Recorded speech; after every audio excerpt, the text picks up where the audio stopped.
Today we welcome two-time MPX Champion Kari Jai Wright, somewhere in the Indies. Kari, right.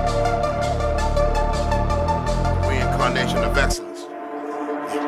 Yeah, you know I'm reincarnated, yeah.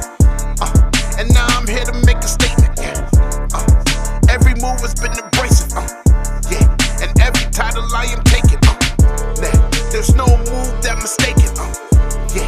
You already know that move is breaking. I'm in the ring, I'm showing you my style is great. There's no time for the move, I'm stacking food off your plate. That was the feeling. Every time I get it poppin', in this ring, there's no other option. Break you down, you know that I'm rocking. If you really wanna see me when it's dropping, my moves is nice. You know I'm right. Now here's the feeling. Every time I'm in the ring, now what I'm dealing. Yeah, my moves always relevant. Yeah, reincarnation of the excellence. Yeah. I would like to dive right in because I would like to give you a proper introduction, if that's Let's okay. do it. Because I love your nickname. I love how you present yourself. So I would like to say that joining us on Somewhere in the Ring. I'm Andrew. This is Ryan. We usually talk about pro wrestling. Today we're doing our Somewhere in the Indies, joined by the Reincarnation of Excellence, Kari Jai Wright. Kari, hello. Thank you for joining us. We have the MPX. We have the MPX champion in the house. Yes. And it's a pleasure to have you, dude. Thank you. How are you? How are you on this glorious Friday? I am doing excellent, obviously. My MPX championship can't be here with us today. She's currently resting. I'm going to let her stay asleep until tomorrow, where I got a big title match. Ooh, okay. I just, not to get to, I have twin 4-year-olds. We just watched your title defense against Tommy Prince before I sat down here with you. Great match. A lot of fun. It was really fun getting to watch you go up against have to deal with people trying to interfere and stuff. My kids absolutely lost their minds when you kicked out of like a top rope curb stomp. Just had a great time. And just to ease into things, they did have 2 questions, if you don't mind me asking. Okay. Number one of them asked, what is your favorite wrestling move? My favorite. Okay, so technically I got 2, but my favorite is actually the curb stomp. That's my favorite move. Okay. Really? So ironically, I took it, but it's my favorite move ever. Is it one that you might occasionally utilize, or is it something you just admire seeing, or the work that goes into it? Both. I like the idea of the curb stomp because it can be used on a variation of opponents, small, big, whatever. Sure. Mm-hmm. You get your face put into the floor, it's instant. It's brutal, man. No matter who it's done to or who's doing it. Every time I cringe every time I see it. I don't care who's doing it. It's crazy. It looks great too, and your selling work is fantastic, across the board. Of course. Yes. I love wide eyes, man. You got great wide eye. You can do just A+. So you sold it very well.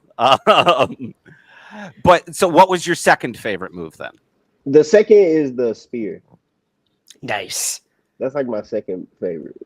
Classic. I'm a fan of out of nowhere kind of finishers that can just be, they're kind of snappy, that can just get done. Yes. I like those.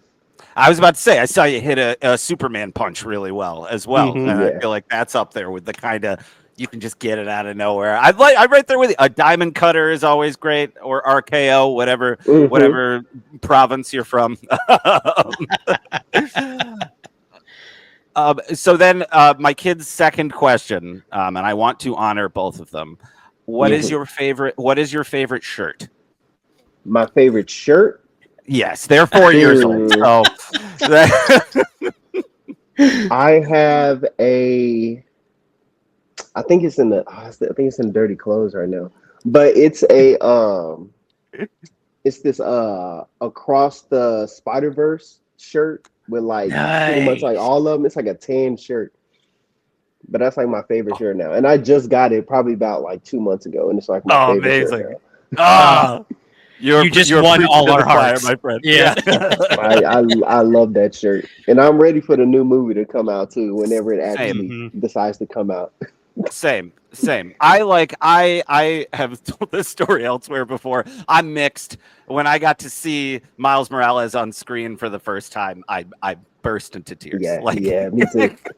Dude, it's incredible. And to add, like, not only to have him be represented on screen, but to have those movies be so good. Yeah. It's special.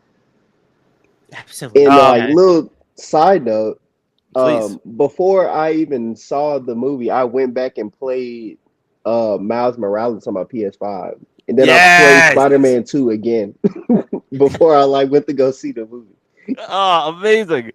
I haven't gotten to play Spider-Man 2 yet, which is a big bummer because I know, dude. I know. It's because I have an Xbox now. I had to switch, and I'm like, oh, dang, now that I got an Xbox, like, it's not like a bad thing, but I'm just not at all. First world problems, yeah, exactly. But I'm like, please, Sony, just like loosen the grip just a little bit and like go for an Xbox. But that's rad. I think we can kind of snowball off of that. Was there a time where you felt seeing yourself represented in a similar way in pro wrestling? Was there a wrestler that hit you in a similar way at any point? It's been quite a few. So, like, obvious choice, main roster wise, I would say, well, when I kind of got into wrestling, it was a little bit kind of like late, like mid 2000s. So like my first one was like Kofi Kingston. I instantly like drew to him. Ezekiel Jackson, because I used to play like SmackDown versus Raw like all the time. And so he was like one of my favorites. Them two were like my favorites, but obviously you got like Bobby Lashley, Shelton Benjamin. On the TNA side, it was like what was it? Pope. Sure. What was it? Elijah Burke? Elijah Burke was over there, and then I'm trying to. Oh, I always forget the name of the guy who does the Macho Man impression. Jay Lethal. Jay Lethal. Thank you. I liked him too. So like that's like signed guys wise, but like when I started coming up on the indies, it was dudes like my original trainer, Lou Gotti, really good. Shane Taylor, Keith Lee. It's so many, bro. I'm trying to really think. Yeah. Some I still. Did he get signed up? Ricky. Yeah, because Ricky was coming up in Texas by the time I started. Well, now Ricky Saints. Right. Yeah. I was like, should I know who Ricky? Oh, Ricky Saints. Got it. Yeah. I will say, I was like, I at least he's got the Ricky market in wrestling pretty cornered. I don't think there's many Rickies out there. Very true. But like, I was looking at them as I'm training, and I'm like, man, these dudes are good. Like, I'm entertained throughout the whole entire match. Like, everything they're doing makes sense. Like, I was just a big fan of watching their matches. Sure. When it like, especially in the early Inspiration days, were you finding yourself more attracted to the storytelling or like the moves / athleticism, or maybe like an even mix of the both? Storytelling for sure. But we all like to see some cool stuff from time to time. Of course. Yeah. But like for me personally, I'm a little anime watcher, so story is always like kind of like priority to me. But like the way that we're able to like craft the story out of pretty much anything, and like the moves is just kind of like the little icing on top. Like that's like my favorite part about it. I love it. Heck yeah. Andrew, if you do you mind if I play off of the Peter Parker Spider-Man thing for a minute? Oh, please. Cool. Have at it. Awesome, my man. Origin story. I love this. This is always my first question for an indie wrestler. Kari. How'd you get involved? Like, when did your interest first start with wrestling? Were you watching as a kid like Andrew and I? And what like inspired you to take that leap and actually become a wrestler yourself? Yeah. So what got me into it, it's probably obviously probably like the rest of us that are fans of wrestling, we're probably doing moves to our cousins or family members and whatnot. So that's kind of how it started. Me and my cousin, we would always watch like Monday Night Raw every Monday. Every Friday we'll try to watch it. And we have like this, it was like this pay-per-view kind of like pass, and we only get like one, and we always saved it for WrestleMania. Like every single time, we always saved it for that. Yeah. So like growing up doing that, playing the games with my cousin. Then my other two best friends, they were like into it also. So we're all like having like these low key wrestling matches on the when we were in high school. It's like this pole vault mat thing. So we were low key having like wrestling matches on that, like after school. And we would have like little production people like on the camera, like people had their phones. We act like it's an actual show. So like the passion kind of like grew off of that. And so as time progressed, we get through college and all that stuff. One of my other friends who I was in the theater class with, he did a tryout for DFW All Pro where I originally started. He did one for them.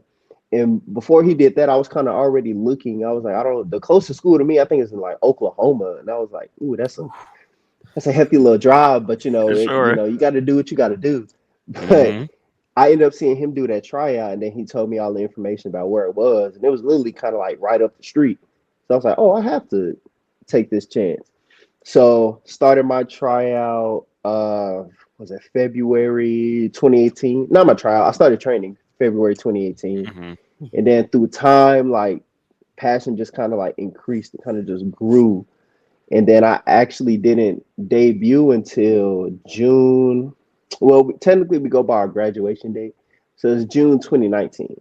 So that's technically pretty much when I started. It was like two other break off questions off of that. What were they again? Oh, just when your interest started. But I'd like to piggyback off that training thing. Like when you first started training, what was that like? Like, were there any big surprises or like a moment where you were like, whoa, this is way more grueling than I anticipated? Or like, what was that experience like? So, like the funny part is, so I'm gonna kind of dial back to when I did the tryout, it wasn't nothing out of the ordinary, and that's not like me trying to flex or anything. But it was like the things we were doing, like the regular rolls, bumping. The only thing that was probably unusual was bumping, because I'm like, why am I doing this? Yeah, it's not a natural thing to do.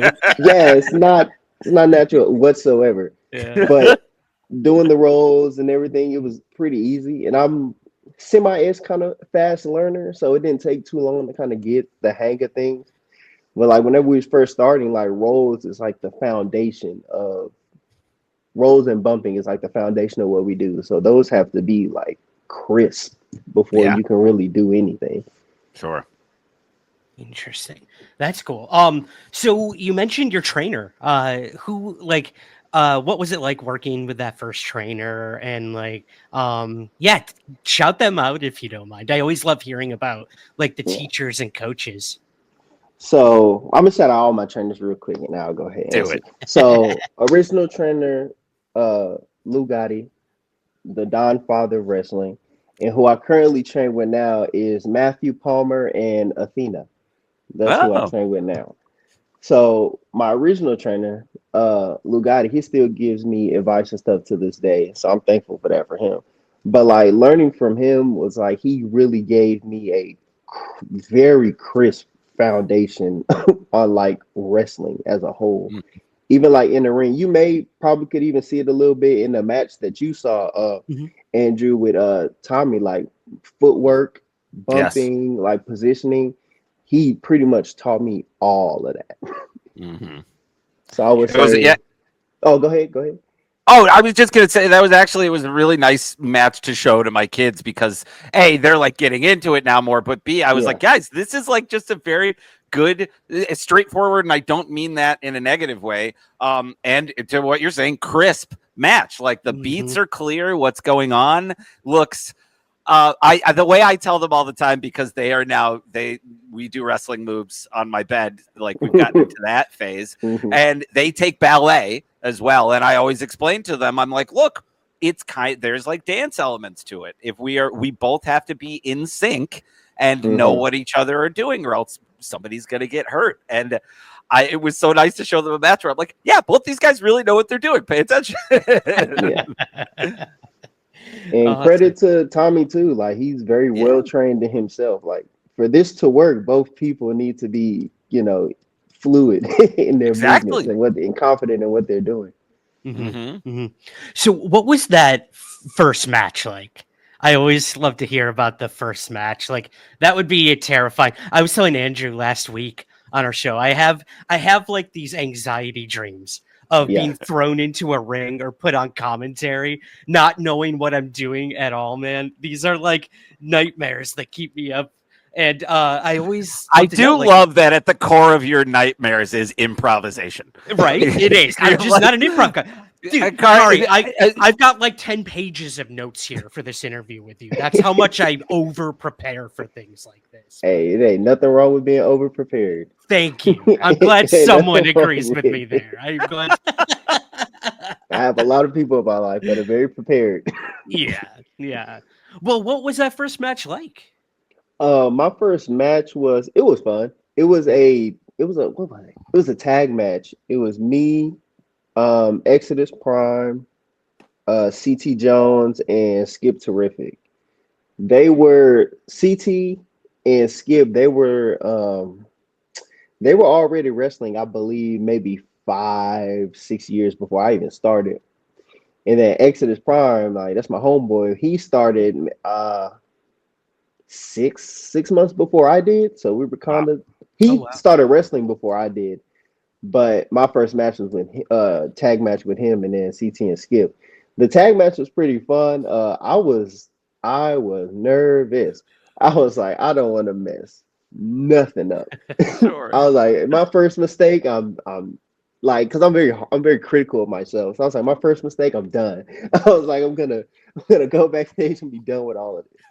But like the match was hilarious. And actually, so I'm under the impression that we weren't supposed to really go over in that match. So when we get to the end of the match, I get Skip in his pinfall. Get him in his pinfall, and I'm like, all right, well, I guess we're at the end. He like flipped it on me to where like I had him, and then the ref counted 3, and like I get up like, oh no, kind of like this. I'm like, I said, I'm getting kicked out. I was like, yep, first match, I already ruined it. Oh no. I was like, I'm done. But I got backstage and like my coach, he planned it from the start. Like I didn't even know. So it was like I won on my very first match, and I wasn't even expecting it. But like it was great because like my mom, dad, all my family was there. So it was really cool. Oh, that's cool. awesome. Yeah. What did your parents think when you told them you wanted to get into all this? Like I'm a UFO researcher by trade, Kari. Yeah. Like that's literally what I do for like a job. But I could tell you right now, saying that to my parents was very hard to do, and them supporting me was even harder. But what was it like for your parents? And does your family support these endeavors? Yes. Even like from the start, my mom was like supportive from the start because I grew up with her. So she kind of already seen the passion kind of already growing. She would just be like, it's only a matter of time till he actually like goes for it. And like my dad didn't have an issue with it, but like he was like against it. He was like, that's what you want to do, then go for it, Sure. I'm here to support you, whatever you want to do, as long as it ain't detrimental to the family name or nothing like that. But nowadays, like they're super supportive. Like they'll come to the shows when they're able to, when they're not working or whatnot.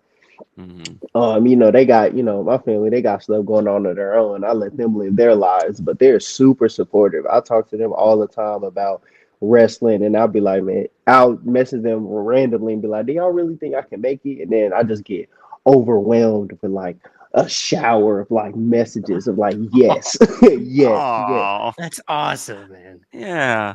I love that. Yeah. To piggyback off something you said a little earlier, you said you were in a theater class. Were you a theater kid in high school? You were talking to two theater kids, so you are in a safe Guilty. space. Yeah. Yeah.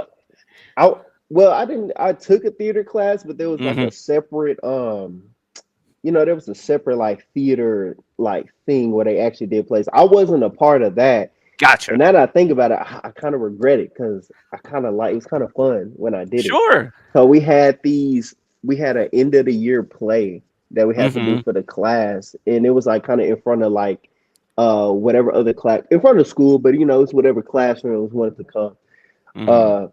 And technically my first play, I had the lead role, and I did pretty good at it. And I was surprised because I was like, that was my first time being on stage in front of like people. Sure. But I was like, look, I'm just gonna be myself, and we'll see where this goes. And it got like if I remember correctly, it got like a nice little standing ovation. If I remember that correctly. But that can also be a little flex to me because I was excited. No, look. I feel like you always remember audience reactions, like if they're really bad or really good. So I think if you remembered it being really good, it probably was. Also, any reaction is a success. Let's be honest. Yes, Right. yes. As long as they're not quiet. Exactly. But I'm honest. Yes, yeah. I'm actually kind of surprised to hear you didn't do more theater because again, the selling were like I know that's an important part of wrestling anyway. You got to kind of play to everyone in the house. But you're very good at that. You're very expressive, very big. Like, yeah. So I'm actually kind of surprised there wasn't. I have been told a lot though. Like I have really good facial expressions. You do? I have been told that multiple times. Heck yeah. Well, whoever told you that is correct. They are correct. Yeah, I agree with you. Yeah, it's very important. And to play off of that, Kari, what like character? Like, that's Andrew and I know that well as theater nerds. Like, what is this character that you sort of crafted around yourself? Like, every wrestler is a little bit themselves, just amplified. That's what a lot of wrestlers often tell us when they come on this show and other shows. But what made you decide to go with the character that you're ultimately crafting? So the character that I want to get to is where I'm at now is kind of like a little stepping stone to actually get to him. So where I'm at now, honestly, like I'm really just myself, but obviously like, you just amplify it. But like my first character was Top Flight Kari Wright. Kind of like just a cool dude, and the nickname kind of came from me and one of my other homies. His name's Corey O'Neal. He wrestles also. We used to do before we even started wrestling. We used to do like security for the All Pro shows. So we just call ourselves Top Flight Security. So that's where that kind of came from. And like when it became time, I was like, I don't got nothing. And I was like, well, me and Corey always use Top Flight, so I'm gonna be that. And then I transitioned out of that because I kind of wanted to make something more like that original to me. So that's where the Reincarnation of Excellence came from. So it's kind of like, and also this is like a life thing too for me. So the Reincarnation of Excellence kind of comes from, it's kind of like the idea of being reborn within yourself. Because before I wasn't too confident in my abilities. Shy, nervous, things like that. But when I really started to get the hang of how, or at least what I think of how pro wrestling kind of works, I became more confident in like my ability to be able to like tell stories and structure and match the right way and things like that. Selling, that's where the reincarnation kind of like came from. It's like a newfound confidence within myself. Because like I said prior, like I'm a super critic of myself. Like I nitpick myself down to your foot was 25 degrees the wrong way. Like I'm super critical on like anything. But I've been Yeah. told like it's a good and bad thing. Like it just shows like the passion, like you care about your work, but also like Right. don't overthink something so small when the grand scheme of what you've done was like damn near perfect. Right. Yeah. Yeah. Right. Yeah, it's such a give and take because I can understand too, as someone like you, like that those 25 degrees off could mean like life or death for a wrestler sometimes Yeah, on a certain honestly. move. But I Mhm. also understand like zooming back and seeing the bigger picture. So it's just like Andrew said, it's like a dance between like being perfect and then just letting things happen. And Mhm. Right. again, my nightmare is improv, but I'm sure you've had situations where like a match was not going the way it was planned. Mhm. But and you just gotta kind of go with it. So yeah, that's man. I envy anyone who steps in a Yeah. ring like you. Luckily I got like a small like little talent for improv. So Yeah, like when it kind of gets off the rails, I'm like, okay, I know where we need to go. I can get us there. right. Heck yeah. Right. You said we're all like kind of a culmination of our influences and what we like and stuff like that, especially as artists. And you said you're a big anime guy. Is there Mm. anything from the anime world that you have tried to work into your pro wrestling world? Or have there been things where you're like, Mm. oh, I was doing this and didn't even realize that it comes from, you know? I don't think so, to be honest. There's Because still well, I time. There's wanted still time. it. There honestly is, and I do got like some gear designs that I have in my back pocket that's kind of anime influence. I just haven't got them made Oh, yet. sure. But there was another dude that was training with us at All Pro. His name was Kamundra. He used to do like this like Rasengan kind of move. And like I thought about doing it, but he was already doing it. So I was like, I'm gonna let him have it. So that would probably be like the closest that I've like ever been to like Uh-huh. anime-esque kind of move. That's awesome. So what Yeah. like since I'm gonna throw some improv at you, if you were to think of like your favorite anime, like right, I'm gonna put you on the spot. How could you, or how would you, unless you think it might spoil something, how could you Yeah. incorporate some anime into your Ooh. your deal? Ah, It's not just gear either, ah. because gear I feel like is the easy answer, and I Yeah, know it you can do, is. I know you can do better than that. This has turned into an improv Maybe class, Kari. We apologize. let me see. Let me see. Let me hold on. Let me think. What anime did I just watch too? Because I was watching Daima. So I'm still trying to figure it out. But I That's fair. like how I'm a big fan of Super Saiyan 4. Okay. So I'm trying to. I may have already kind of did it low key, but he just got like a calm, suave like demeanor to him that I like, Hell and I yeah. kind of already like naturally give that off in the ring. Yes, you So do. something like that, but I feel like there's more that I can get out of it. I just have not figured it out yet. I love that. I love that. Yeah, because there was this. I think like kind of calm swagger is a great way to like look at it too. Because I'm trying to get my kids into like not just. I'm like, look, no, entrances can be just as cool as the Yeah, match itself. yeah, And Absolutely. there was this kind of like when I watched the match that I watched, you kind of owned the space when you walked out there, which was really fun. Mhm. So I guess I wonder then, is that something that you think you worked towards, or was that kind of attitude, has it been a little present throughout? Or is that more of a reincarnation of excellence yeah. affectation? Like the confidence within the entrance. Yeah, like the confident, like the coming out, the like, because it was very like walking tall. Yeah, Obviously, you got the belt, that's gonna help, but yeah, this kind of like calm suaveness that you're talking, this smoothness that yeah, it's like cool, but also like this. I'm not even gonna try, even though you're trying to not try. If that makes sense. yeah. Actually, that makes a lot of sense, and that's kind of more or less like what I'm actually doing. Like I don't necessarily have like a set routine. I would just be like, Mhm. I'm feeling good. And, like I try to reciprocate that to the crowd. Like I'm feeling good. I Heck hope yeah. y'all feeling good. Yes.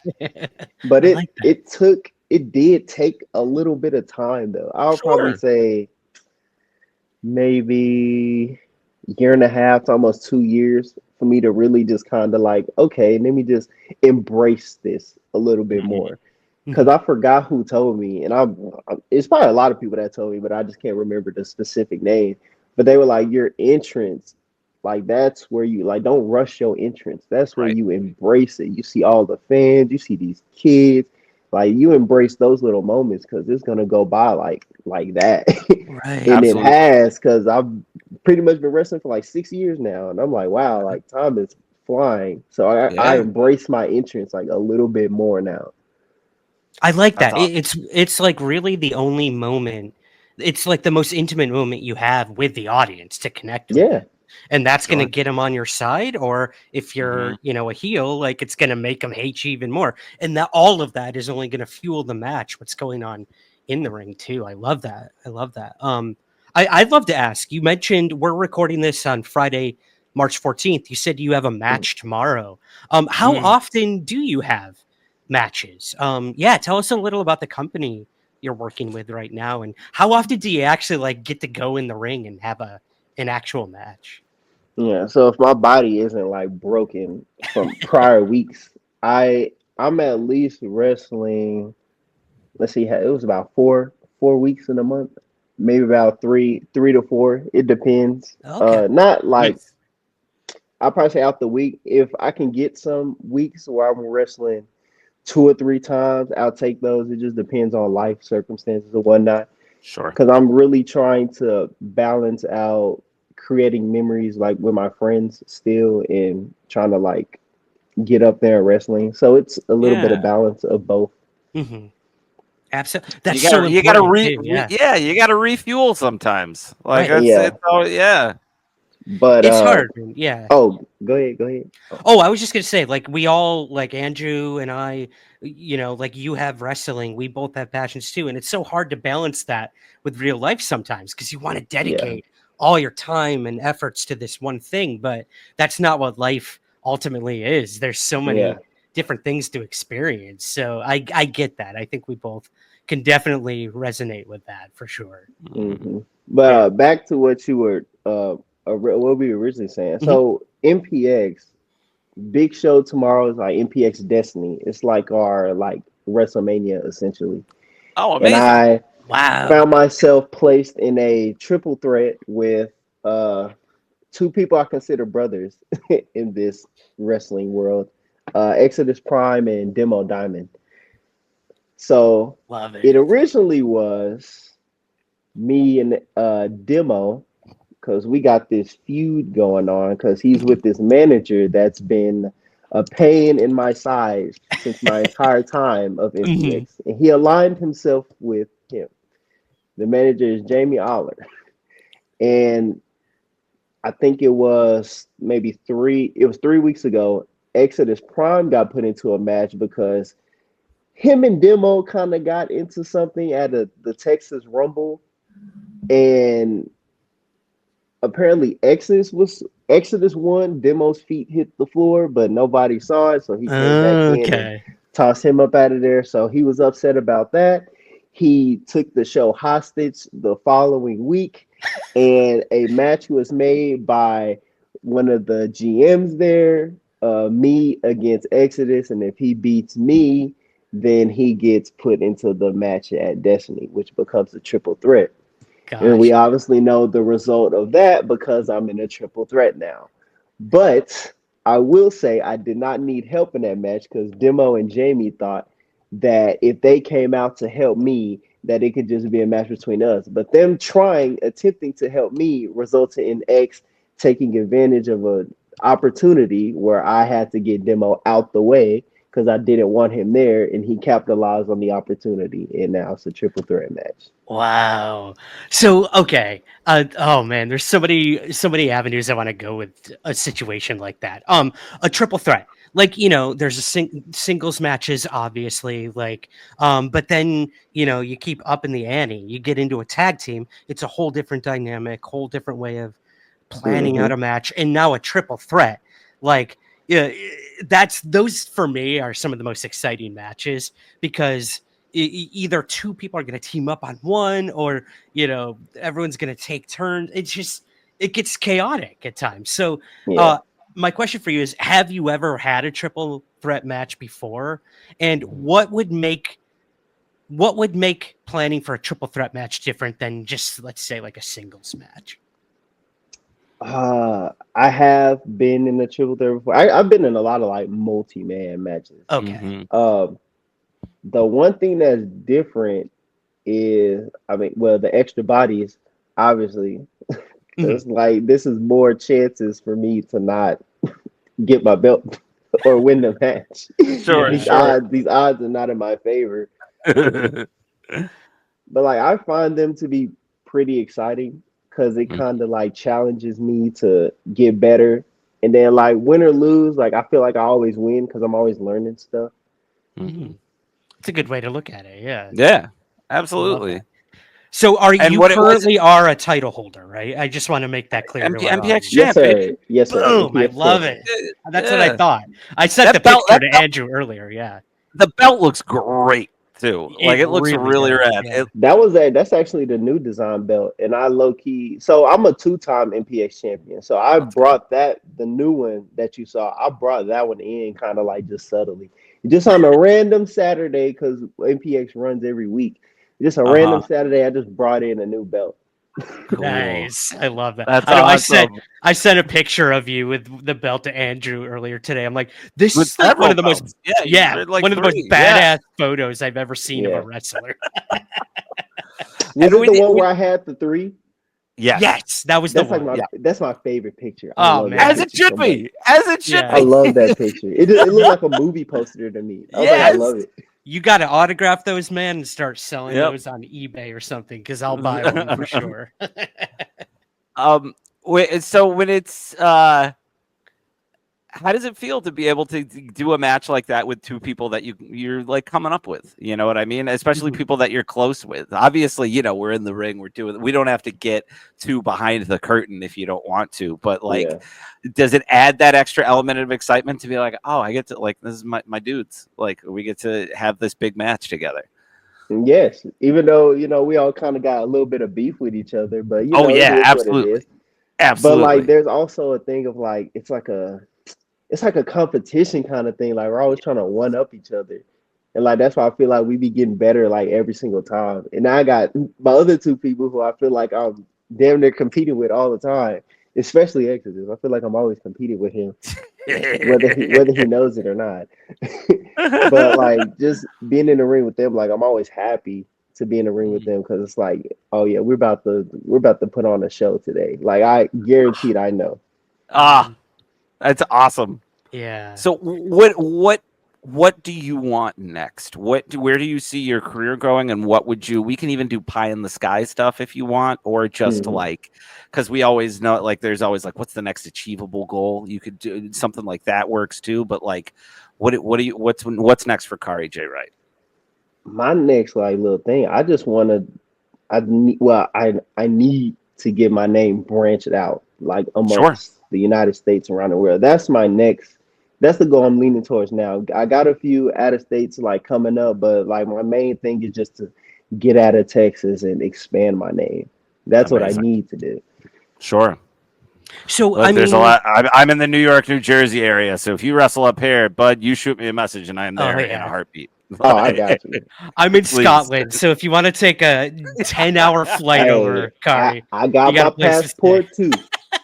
I got my passport too. I love it. Too. Well, I do want to touch on that. Like things have changed so much in the wrestling industry. Like it used to be like you do not cross over to another promotion territory, and now you've got like WWE working with TNA, AEW working with like different companies, and things seem to only be in the favor of indie wrestlers right now. Like there's so many new avenues. Do you see yourself maybe like going down a route like that, like this like WWE ID thing, or what do you think about all these new opportunities for indie wrestlers like yourself? I think it's great. It's just more pathways to get more people, you know, seeing like what we're doing. But like you would never think like you could really make life-changing money off pro wrestling, at least before. Like you would never really think that. With all these opportunities being presented now, like it's it's incredible. And I pray like every day, like I'm very close to changing my family's lives. Like they've done a lot for me, and I would like to Yeah. pay them back doing something that I absolutely love. That's awesome. Wow, that's awesome, That's man. cool. That's cool. Well, okay. So I guess my next question would be in terms of that, like, what are some of the misconceptions about indie wrestling? Like everyone thinks these are just like young, scrappy people who don't really know what they're doing, like backyard wrestling almost. Yeah. It's what I used to think of when I heard indie wrestling, like the early ECW days. I know I was very wrong on that, and that is Yeah. not what it is at all. But what are some of those misconceptions? Guy watches about- one VHS tape and it changes Right. his whole look. One VHS tape that I ordered off, an infomercial. I was 11 years old. What are some of the misconceptions about indie wrestling? I'd love to know from your perspective. Honestly, like I ain't never really thought about it. Yeah. At least from where I'm at, it seems well from where I'm at and the people I'm around. Like, I mean, we're good, but like I've heard Texas is like a thrive of like it's a cesspool of talent. So I'm around people that are like highly motivated and expanding their name. Like they're doing it's a lot of good things. I would have to really like sit down and think about it. Yeah. But like I really don't know. Well, actually, that's a really good point. Like I've heard the same thing that like if you're gonna be an indie wrestler, Texas is the place to really thrive and to get seen. Because a lot of like the people working with indie wrestlers in AEW or WWE or TNA, like they have come from Texas themselves. So Mhm. yeah, I think it's a really good. I guess you could look at it almost like a farm club situation if we're gonna go baseball. Yeah. Yeah, it's I don't know pretty what cool. you're talking about. I've never seen a baseball Yeah, game. I've never seen a baseball game in my life. once. Never. Andrew. I think, Kari, I just want to say thank you again for joining us, man. Like, this is really awesome. It's always exciting for us to learn about new wrestlers, and you're a nice guy. Like, that's also very exciting. Like, you know what I mean? I'm pretty So- chill, pretty cool. Yeah, man, I agree. So just thank you for your time. I wish you nothing but more success, and I can't wait to watch more of your matches with my kids. I cannot emphasize enough how much of a. They're also really good at. Tommy got booed pretty hard, and they were cheering. But once they heard the Kari chants too, they were all in it. Oh yeah, I love that. I got 2 new fans now.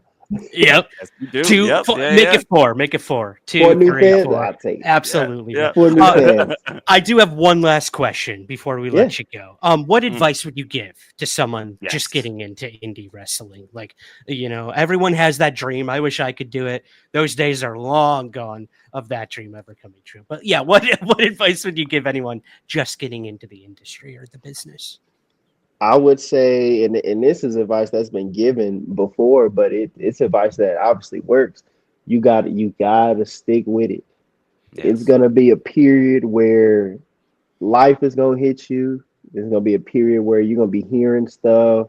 You're gonna be highly critical of yourself. Cause like these are things that I face myself. But the advice I was told was just always just stick with it. You never know, like that one match may be the match that's going to take you to the next level. That one promo may be what's going to take you to the next level. So it's like just stick with it. You never know how close you are. Whether it be, and you'll never really know either. It could be a few years. It could be a few months. It could be next week. It could be tomorrow. You never really know. But just stick with it.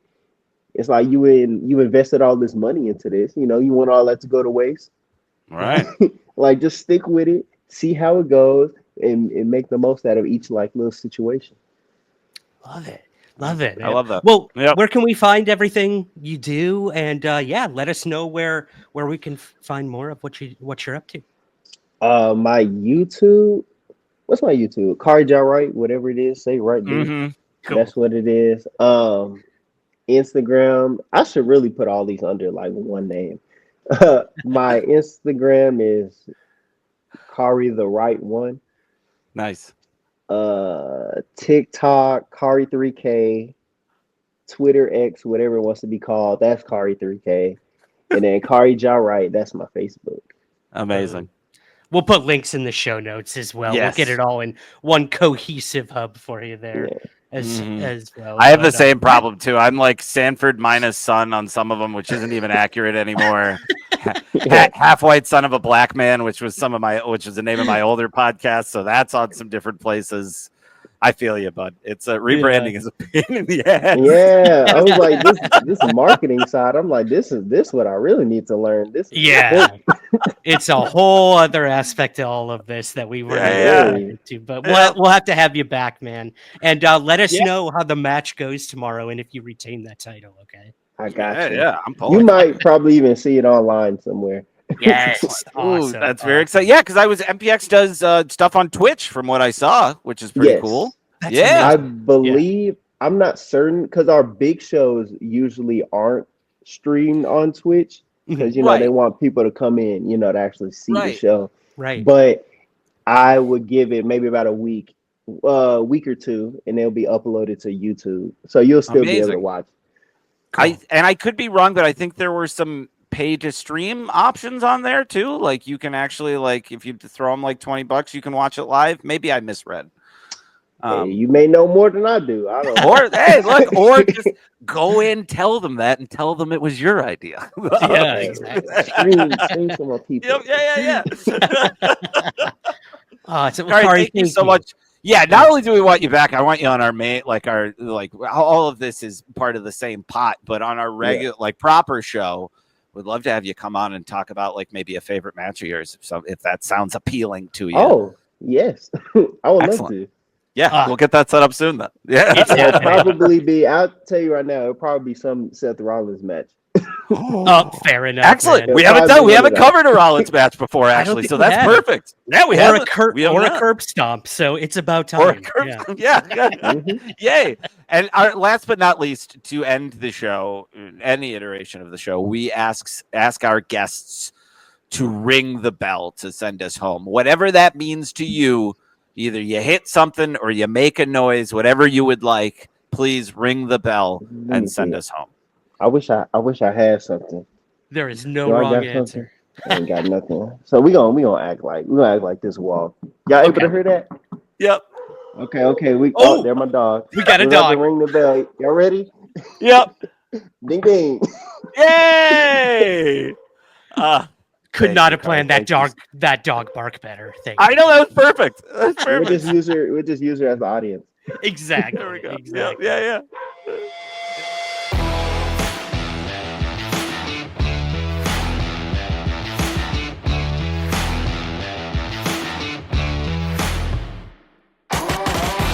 Thank you for joining us somewhere in the Indies. Please take a moment to subscribe, rate, and review on Apple, Spotify, or wherever possible. We'll see you again soon, somewhere in the Indies.